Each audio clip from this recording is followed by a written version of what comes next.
ఓం శుక్లాంబరధరం విష్ణుం శశివర్ణం చతుర్భుజం ప్రసన్నవదనం ధ్యాయేత్ సర్వవిఘ్నోపశాంతయే.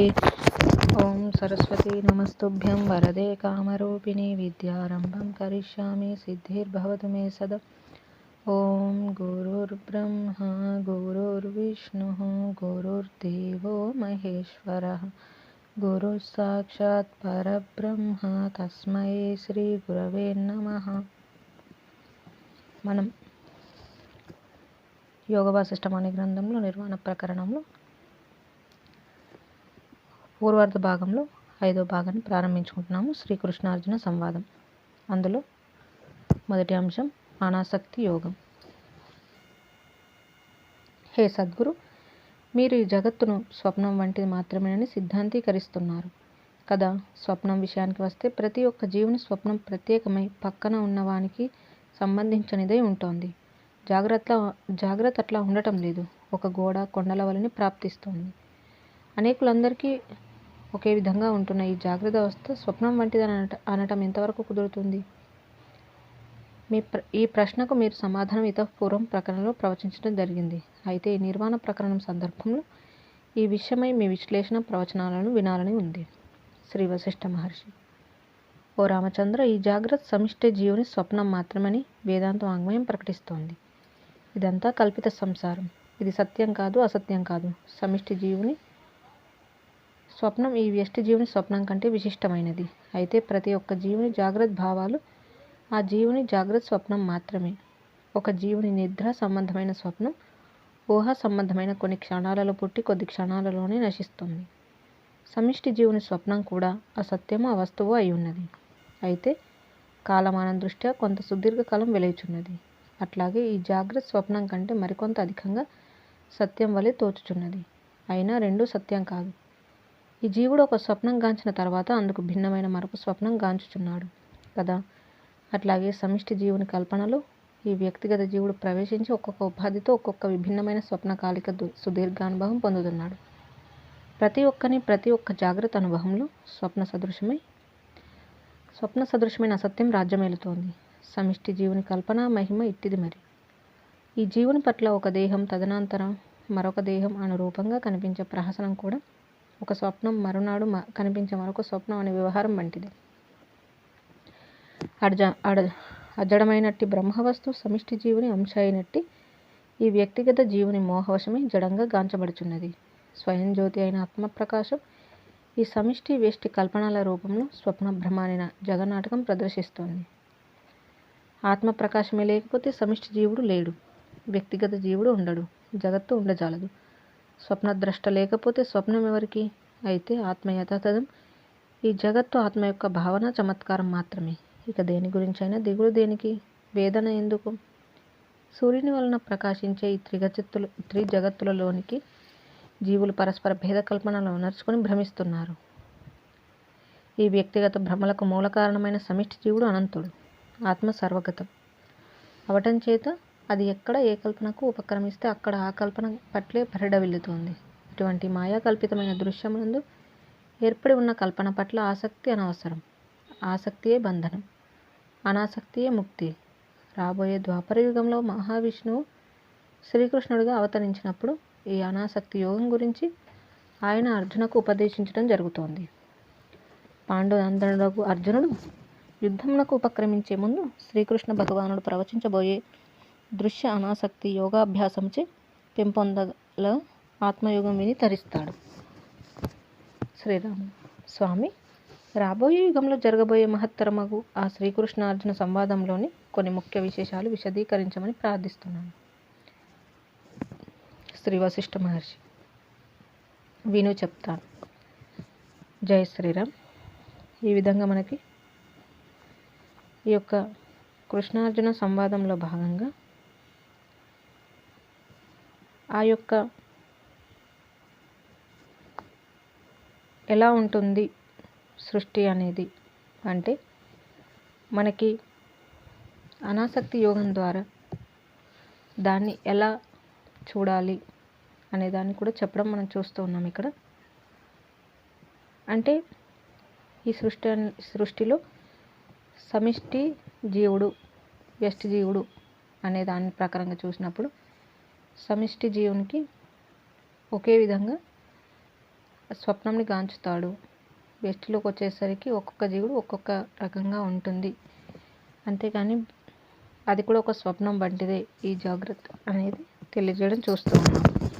దీని గురించి ఇంకా వివరించడానికి వారప్పుడు త్రేతాయుగంలో జరిగింది కదా ఈ సంభాషణ.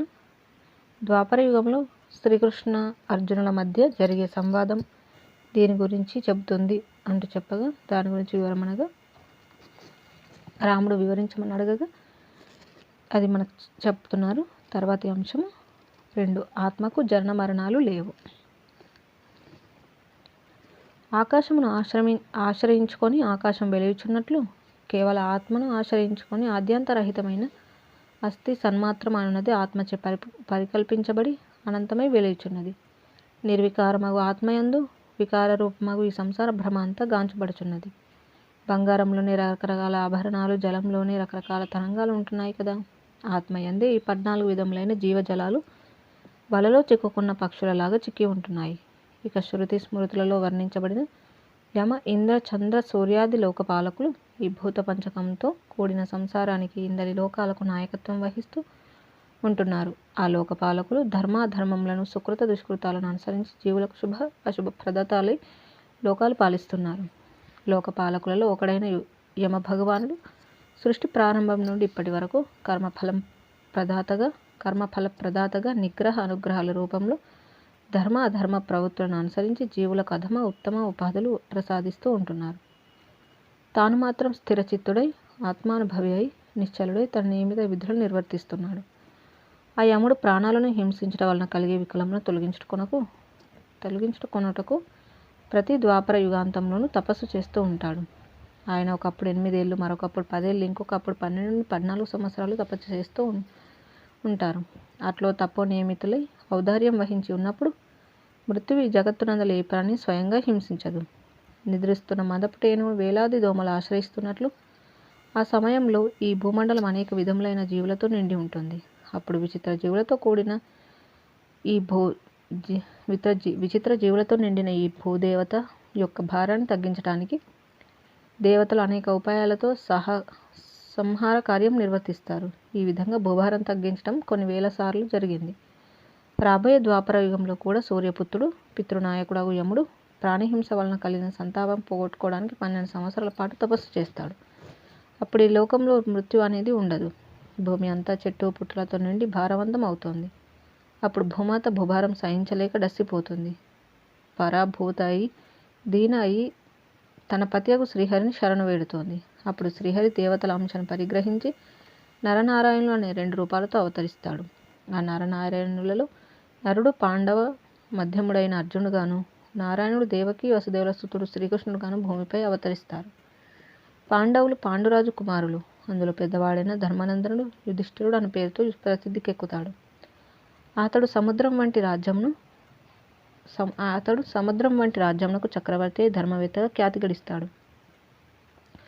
దుర్యోధనుడు అనునాతడు పాండవుల పెద్ద తండ్రి అయిన ధృతరాష్ట్రుని కుమారుడు.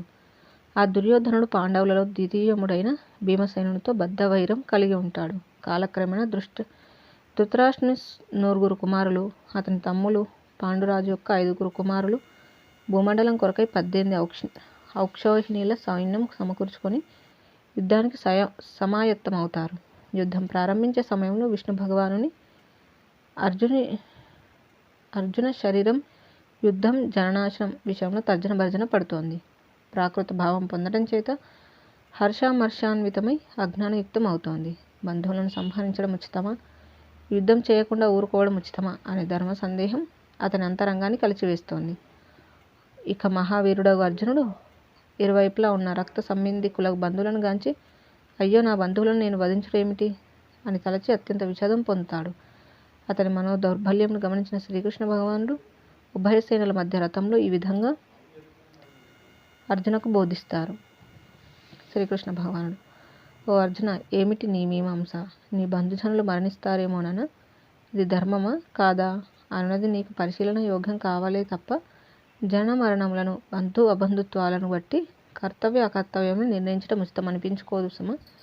ఇక్కడ చంపేవారెవరు, చచ్చేవారెవరు? నీవు కానీ, నీ బంధువులు కానీ, తదితరులు కానీ ఆత్మయే స్వరూపంగా కలిగి ఉన్నారు. అంతేగాని ఎదురుగా కనిపిస్తున్న పాంచభౌతిక దేహములు మనందరి అసలు స్వరూపం కాదు. ప్రతి జీవుడు ఆత్మస్వరూపుడే కానీ భౌతిక దేహ పరిమితుడు కానే కాదు. ఆత్మకు జనన మరణములు లేవు. ఈ దృశ్య దేహ మనో బుద్ధి చిత్త అహంకారములని 6 రకాల భావాలు ఆత్మయందు లేవు.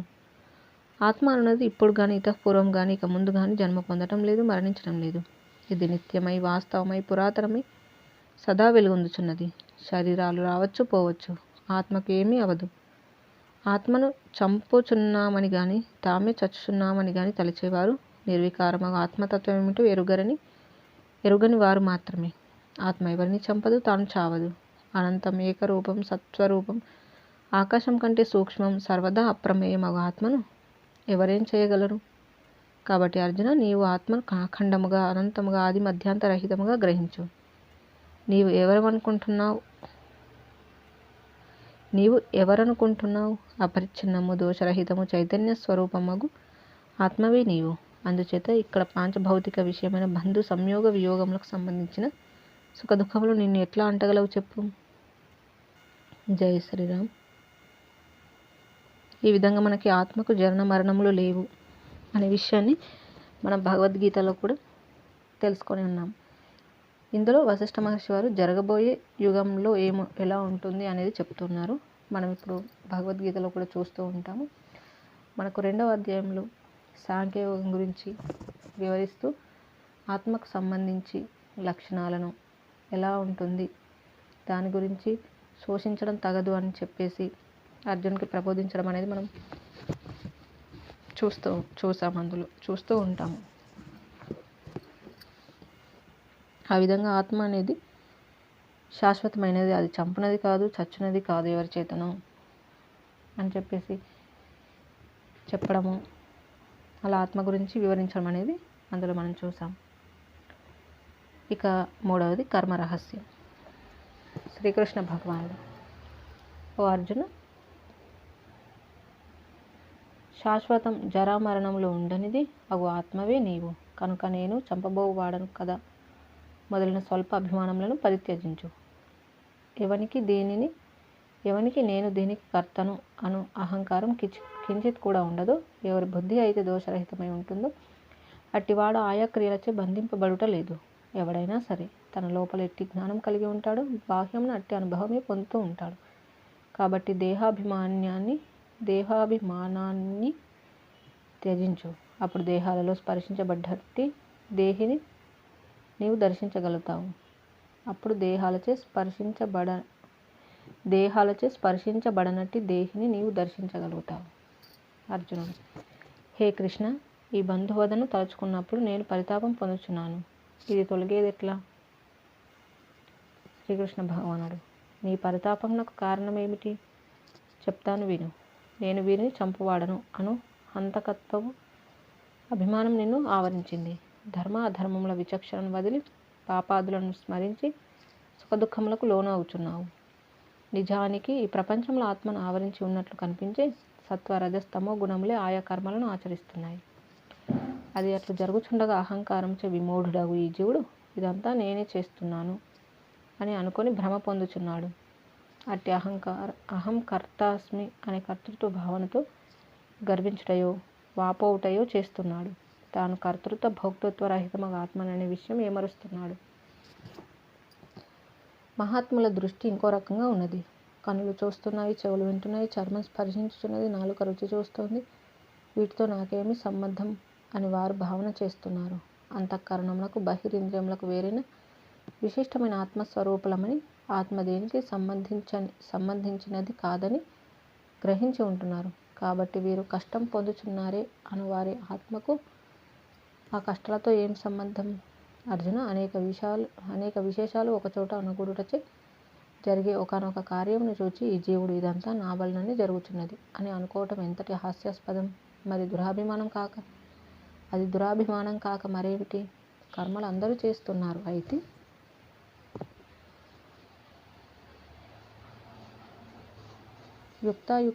యుక్తాయుక్త వివేకులకు యోగులు కూడా కర్మలు నిర్వర్తిస్తున్నారు. అయితే ఈ మనోబుద్ధి ఇంద్రియ శరీరములను ఆయా కార్యములను నియమించి సంఘం అనేది లేకుండా కేవలం ఆత్మశుద్ధి కొరకు ఆయా నియమిత శాస్త్ర ప్రవచిత కర్మలు, లోక కళ్యాణములు, లోక అనుకూలతను దృష్టిలో పెట్టుకుని స్నేహభావంగా స్వధర్మాన్ని నిర్వర్తిస్తున్నారు. ఎవరి శరీరం అందైతే అహంకారం అనే దుర్గంధం అలుముకొని ఉండదు, ఎవరు రాగద్వేష రహితులై ఉంటారో అట్టివారు ఈ లోక వ్యవహారంలో ఆచరిస్తున్నప్పటికీ భోగించని వారే. దుశ్శీలుడైన మానవుడు తెలివి కలవాడైన పండితుడైన శోభించడు కదా. అట్లాగే మమకారం అనేది ఉన్న చోట ఆత్మత్వం భాషించదు.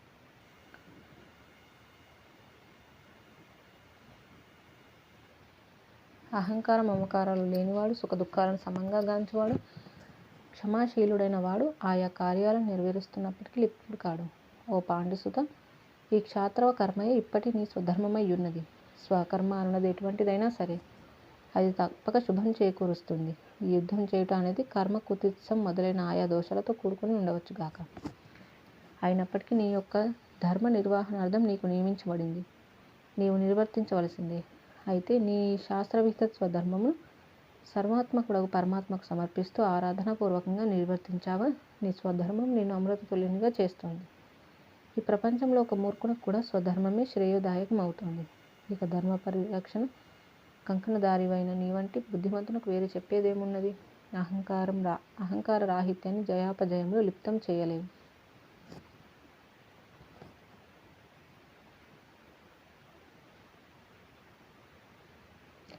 ఓ ధనంజయ, నీవు బ్రహ్మ పరిపూర్ణమగు బుద్ధితో ఆసక్తిని పరిత్యజించి కర్మలను నిర్వర్తించు. నిస్సంగివై యథాప్రాప్తములైన కర్మలను నిర్వర్తించు. సంగరహితుడవై స్వధర్మ నిర్వతిపూర్వకంగా కర్మలను ఆచరిస్తూ ఉంటే అప్పుడు ఆ కర్మలు నేను బుద్ధునిగా చేయగలవు. కాబట్టే సర్వ సందర్భములలో శాంతమగు బ్రహ్మభావంతో కూడుకొని ఉండు. ఉద్వేగరహితుడవై ఈ కర్మలన్నీ బ్రహ్మమయములే అని ఎరుకతో ఆచరించు. బ్రహ్మపూర్ణమగు ఆచరణ కలవాడు తత్క్షణంలో బ్రహ్మమే అగుచున్నాడు. ఒకవేళ బ్రహ్మం అనబడే సచ్చిత్ను స్వభావ సిద్ధంగా ఆశ్రయించి ఉండటం కష్టమనిపిస్తోందా? నీవు చేస్తున్న సర్వకర్మలు సమర్పణ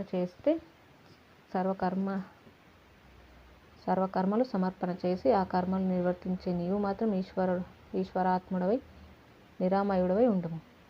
ఈశ్వరుడు సర్వజీవుల యందు సమస్థితుడై ఒకే రీతిగా వెలుచున్నాడని గ్రహించి ఉండటమే ఈశ్వరాత్మత్వం. అట్టి అవగాహనచే నీవు ఈ భూమండలమునకి ఒక అలంకారమై ఉంటావు. క్రమంగా సంకల్పములన్నింటినీ సంపూర్ణంగా త్యజించివి. శాంత చిత్తుడవు, సమదర్శివి కమ్ము. అట్టి అభ్యాసం చేత ముక్తి లభించగలదు. మోహం తొలగాలంటే సత్సంగము, ఈశ్వరార్పణ పూర్వకమైన కర్మనిరతి, బ్రహ్మార్పణము, జ్ఞానయోగం అనునవే మార్గములు. అర్జునుడు: హే కృష్ణ, నా అజ్ఞాన మోహం తొలగడానికి గాను 1 సత్సాంగత్యం, 2 ఈశ్వరార్పణం, 3 జ్ఞానయోగం, 4 బ్రహ్మార్పణం. వీటి గురించి సవివరంగా చెప్పండి. శ్రీకృష్ణ భగవానుడు: విను. మొదట సత్సాంగత్యం. సత్ స్వభావమునకు సంబంధించిన శ్రవణ మననాదులు, జ్ఞానులతో స్నేహం, సంభాషణ, శ్రవణం. 2 ఈశ్వరార్పణం. సహజీవులను ఈశ్వర రూపంగా దర్శించడం, ఈశ్వర సేవా భావముతో ప్రేమ, కరుణ మొదలైన సాత్విక గుణములను ప్రవృద్ధపరచుకోవటం. 3 జ్ఞానయోగం. ఉత్తమ బుద్ధిని సంపాదించుకునే ప్రయత్నంలే జ్ఞానయోగ స్థితికి త్రోవ తీస్తున్నాయి. 4 బ్రహ్మార్పణం. నేను జగత్తు మొదలైన వాటి యందు ఏర్పడే అహంభావాన్ని బ్రహ్మానికి సమర్పించడం. అంటే అధ్యాసన అధిష్టానమైన బ్రహ్మానికి అభిముఖం చేయటం. సర్వం బ్రహ్మమునకు చెందినవిగా భావన కలిగి ఉండడం. ఓ అర్జున, బ్రహ్మం అంతర్శూన్యమై, బహిర్శూన్యమై, పాషాణం వలె చిద్ఘనమై, పరమశాంతమై, ఆకాశకోశం వలె స్వచ్ఛమై వెలుచున్నది. అయ్యది ఈ దృశ్యాన్ని పరికించే ద్రష్ట కంటే కూడా అత్యంత సూక్ష్మం. అయితే అట్టి బ్రహ్మం నుండి ఈ స్థూల జగత్తుల అనుభవం ఉత్పన్నమవుతోంది. అట్లు జగత్తుగా తోచున్నదంతా స్వప్న సదృశమే. బ్రహ్మమునందు జగత్తులు ఆరోపించబడుచున్నాయి. అనగా బ్రహ్మం యొక్క స్వల్పాంశంలోని అత్యంత స్వల్ప విభాగం నందు జీవుడు అనున్నది భ్రమచే ఆరోపించబడుతోంది. అట్టి భ్రమయందు అనగా బ్రహ్మం వేరు, ఈ జీవుడు వేరు అని అల్పదృష్టులందు నీవు మాత్రం చిక్కుకోవద్దు. నిజానికి ఏ వస్తువునందైతే పరిచ్ఛేదం ఏర్పడడానికి ఏమాత్రం వీలు లేదో అట్టి అపరిచ్ఛేద వస్తువునందు పరిచ్ఛేదము స్వీయ అజ్ఞానంచే దర్శించబడుతోంది. ఏది ఎట్లున్నప్పటికీ బ్రహ్మనందు పరిచ్ఛేద అపరిచ్ఛేద సంబంధమైన అహంభావం యుక్తియుక్తమే కాదు. అఖండమైన వస్తువునందు అనేకత్వ భావనను ముందు వదిలివేయటం అభ్యసించు. అహంకారం అనబడేది కూడా బ్రహ్మం నుండి వేరైనది కాదు అను అవగాహన పెంపొందించుకో. జలమయమగు సముద్రంలో జలరూపంలో తరంగాలు కనబడుచున్నట్లు బ్రహ్మమునందు అహంకార మమకార తరంగ ఉపతరంగాలు స్ఫురిస్తున్నాయి. ఇక దేన్ని చూచైనా ఎందుకు దుఃఖించడం చెప్పు. విచిత్రములైన భిన్న భావాలు అనే వైచిత్రాలు జ్ఞానమయమైన ఆత్మయందు భ్రమచే స్ఫురిస్తున్నాయి.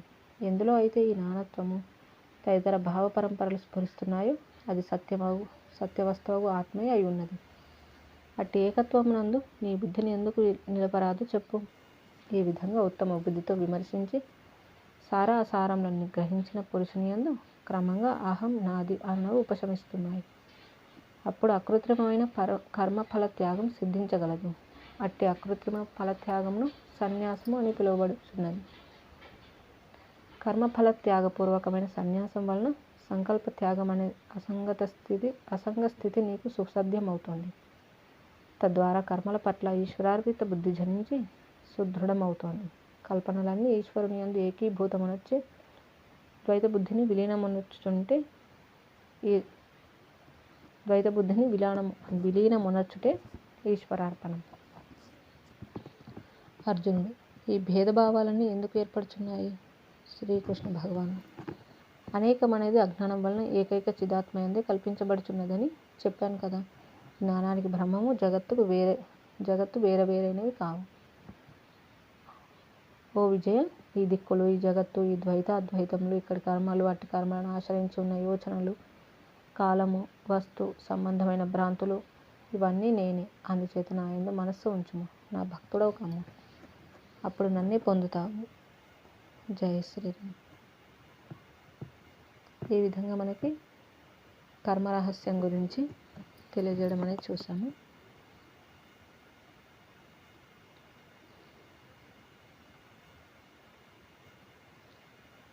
తరువాతి అంశము పరాపరములు. అర్జునుడు: హే దేవేశ, మీకు పరము అపరము అను 2 రూపములు ఉన్నాయని చెప్పగా విన్నాను. ఆ 2 ఎట్టివి? ఆ రెండిట్లో దేనిని ఆశ్రయిస్తే త్వరగా సిద్ధిని పొందవచ్చు?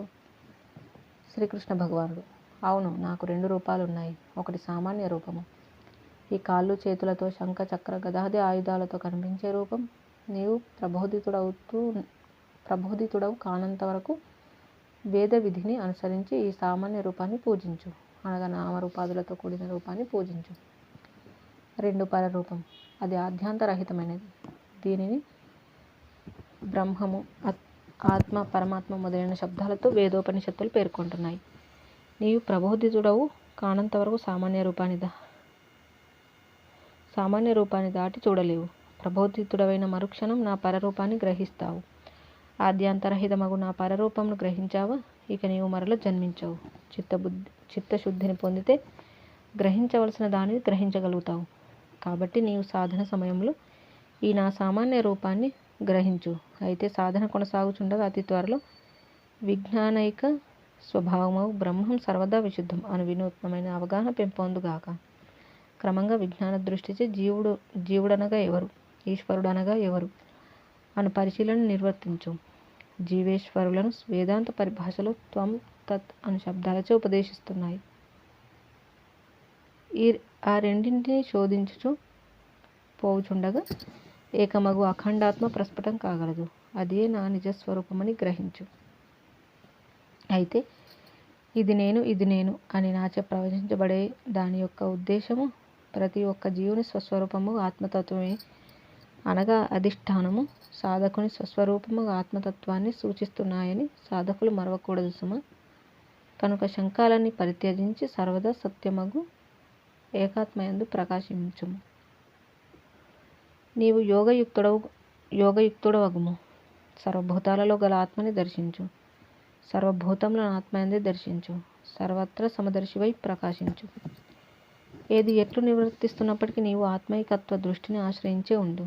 సర్వభూతములందు ఏకరీతిగా వెలయుచున్న ఆత్మని గాంచుచున్నచో ఇక నీవు సర్వవిధ కార్యంలో నిర్వర్తిస్తున్నప్పటికీ నిన్నవి అంటావు, నీవు అందులో మరల తగులుకొనవు. సర్వజీవుల సర్వశబ్దంలో అసలైన అర్థం ఏకత్వమే అయి ఉన్నది. అన్నిటి ఏక శబ్దార్థం ఏదైతే ఉన్నదో అదే ఆత్మ. అయితే అట్టి ఆత్మ ఇక్కడ కళ్ళకు కనపడేలా స్థూలభూతములు కాదు, కళ్ళకు కనబడిన సూక్ష్మభూతములు కాదు. కళ్ళకు మనస్సుకు విషయం కాకపోయినప్పటికీ అది క్షణంలో అనుభవమునకు లభ్యం కాగలదు. ఎందుకంటే మనందరిలో ఉండి సర్వమును పొందుచున్నది అదే సుమ. ఈ ముల్లోకములలో గల చిత్తములన్నింటి లోపంలా వెలియుచు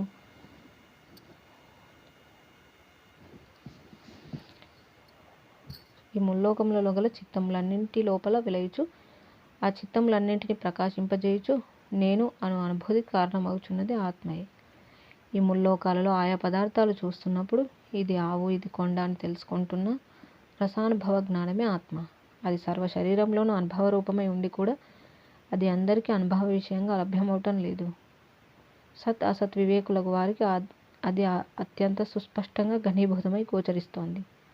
పాలలో అంతటా నెయ్యి ఉన్నది, అయితే అది పాలు తోడేసి చిలికితేనే లభిస్తుంది.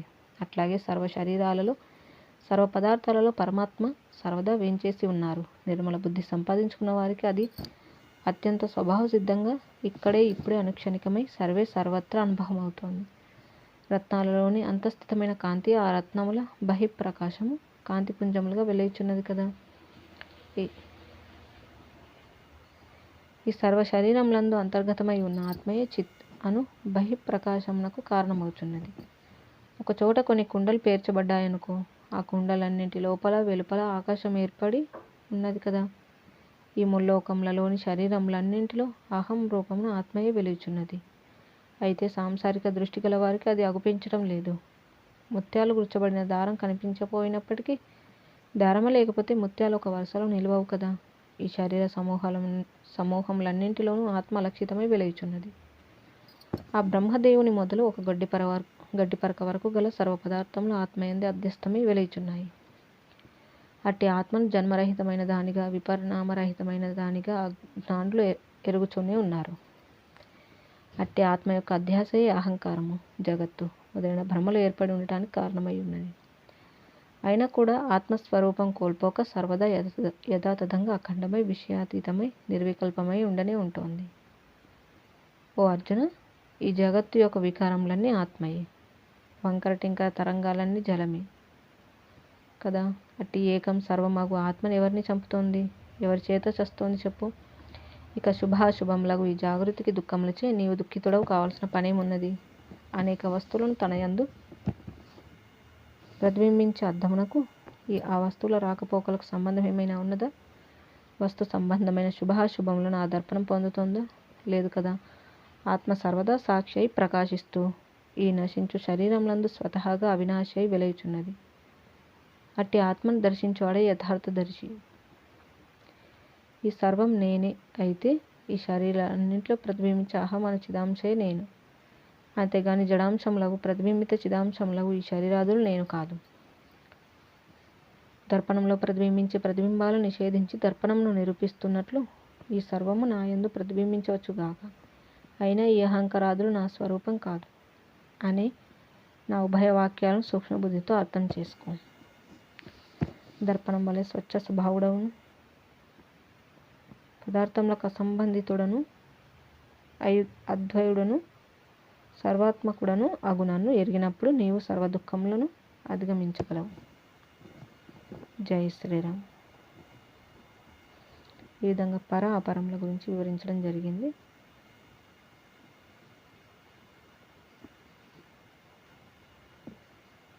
ఇక మిగిలిన అంశాన్ని మళ్ళీ తెలుసుకుందాం. ఇంతటితో ముగించుకుందాం. జై శ్రీరామ్. కాయేన వాచా మనసేంద్రియైర్వా బుద్ధ్యాత్మనా వా ప్రకృతే స్వభావాత్ కరోమి యద్యత్ సకలం పరస్మై నారాయణాయేతి సమర్పయామి. స్వస్తి. ఓం తత్సత్.